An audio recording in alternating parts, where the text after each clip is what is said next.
Mal-istampar u t-tixrid tal-gazzetti, il-kelma Maltija bdiet tasal fidejn il-Maltin b'aktar ħeffa u ferm aktar ta' spiss minn qatt qabel.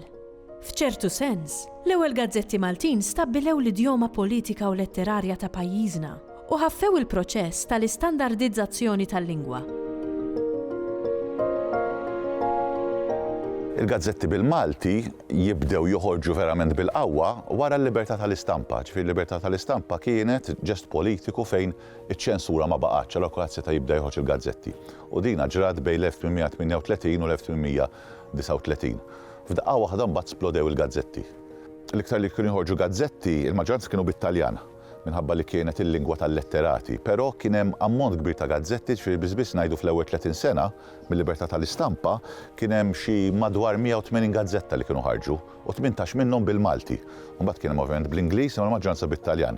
Dan mbagħad żviluppa, kompla jiżviluppa fejn bdew joħorġu gazzetti magħrufin bil-Malti, fosthom ix-Xemx, in-Naħla ta' Agostino Levanzin, il-Bandera tal-Maltin ta' Manuel Dimek, sakemm mbagħad wasalna għal gazzetti tal-partit politiċi l-kbar biex niftehmu.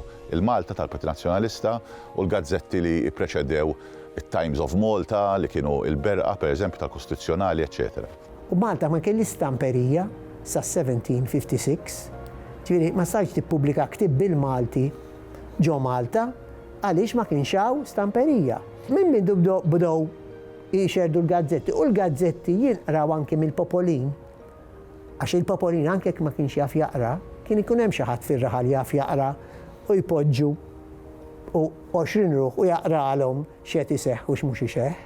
Ġifieri fil-gazzetti kien ikollok dal-gazzetti huma l-ewwel eżempju ta' paraletteratura, mhux eżattament letterari, imma kien ikollok stejjer, poeżiji, u mbagħad tsektik, gossip, teddit, ġlied, libelli, insulti.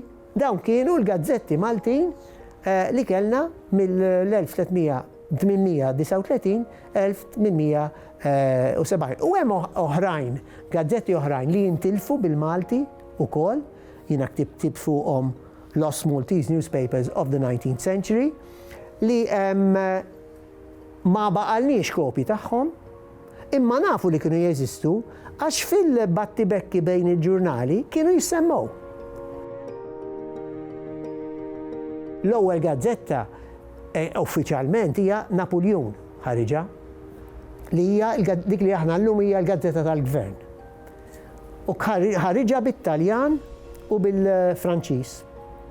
All right? Minn hemm il-qudiem ħarġu xi ftit gazzetti oħra, wieħed mill-ewwel kien Taljan fil-1804 Lorenzo Barzoni, però ngħidu il-mowġa kbira ta' gazzetti bdiet wara il-15 ta' Marzu 1839, meta bdew ħirġin il-gazzetti il-maġġor part għaliex l-Ingliżi kif qed nataw il-libertà tal-istampa, it-Taljani bdew jistampaw ħafna gazzetti bit-Taljani u bl-idejat politiċi tagħhom, apparti dawk letterari u kulturali, imma anki l-idejat politiċi tagħhom jistampaw l-gazzetti f'Malta u jibgħatuhom l-Italja fejn ma setgħux jistampaw għax kienu illegali.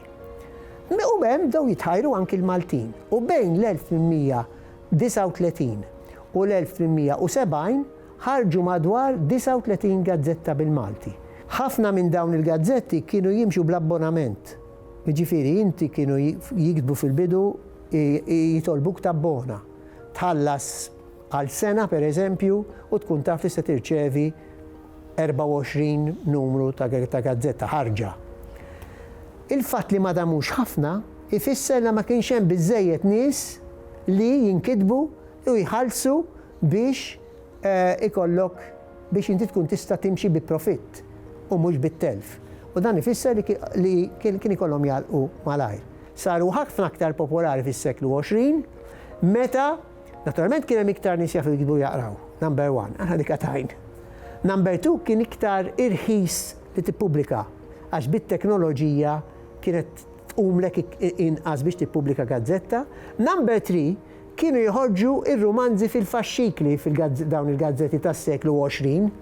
U allura kien hemm ħafna nies jixtru l-gazzetta mhux biex ikun jaf x'ġara, x'għamel il-partit tiegħi jew x'għamel il-partit tal-ieħor, imma kienu jixtru l-gazzetta biex jaraw ir-romanz. U r-romanz kien idu maddej sena u nofs, chapter kull ġimgħa. U inti biex tkun taf iċ-chapter li jmiss, il-kapitlu li jmiss, ikollok tixtri il-gazzetta ta' wara. U allura hemmhekk naturalment għamlu iktar suċċess il-gazzetti fis-seklu 20. Kien hemm divers tipi ta' gazzetti. Kien hemm gazzetti li ħarġu għal ftit, gazzetti ta' 4 paġni biss, gazzetti akbar li damu iktar palma kienu in-Naħla jew il-Badja tal-Maltin.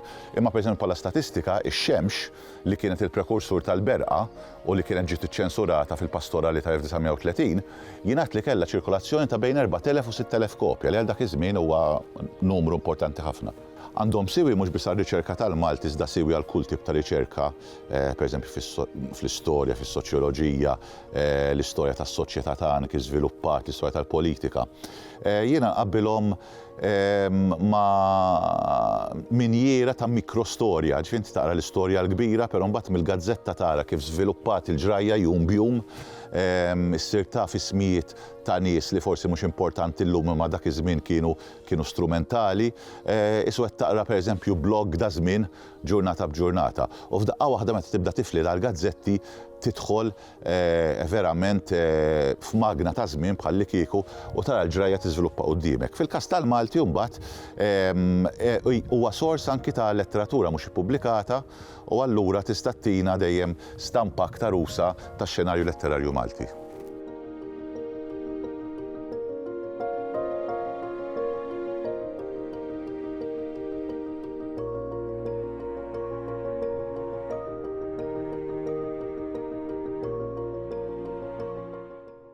Il-Sinna jixtieq jirringrazzja lill-Aġenzija Nazzjonali tal-Litterizmu, lill-Ministeru għall-Edukazzjoni u x-Xogħol, lill-Kunsill Nazzjonali tal-Ilsien Malti u lid-Dipartiment tal-Malti fil-Fakultà tal-Arti l-Università.